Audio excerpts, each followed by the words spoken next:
Elle sort d'où la fumée, monsieur? Elle sort d'où la fumée? Ok, actuellement vous voyez pas de flamme. D'accord, est-ce qu'il y a des fenêtres? Est-ce qu'il y a des fenêtres? Intervention imminente ou pas dans une maison à La Roche-sur-Yon, c'est en tout cas ici que les pompiers traitent les appels. Avec le froid de la semaine dernière, ils ont multiplié les interventions d'incendies domestiques. Depuis le début de l'année, on a constaté une légère augmentation, mais très légère augmentation du nombre de sinistres.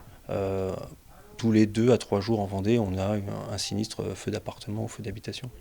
Les feux domestiques sont responsables de nombreux sinistres qui peuvent être dramatiques. Par exemple, plus de froid dehors égale parfois plus de chauffage chez soi. Et là, il faut être vigilant et prendre des précautions. Quelques mesures simples pour prévenir les incendies domestiques, notamment n'utiliser que des appareils aux normes françaises ou européennes, faire entretenir au moins une fois par an ces appareils par un personnel certifié et qualifié, éviter la surcharge électrique et notamment lorsque vous avez des multiprises à la maison, éviter de surcharger ces multiprises.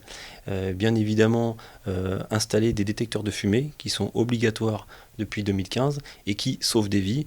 Et idéalement, si vous pouvez en mettre un par étage, ça serait l'idéal. Les accidents liés au monoxyde de carbone ne sont pas non plus à sous-estimer.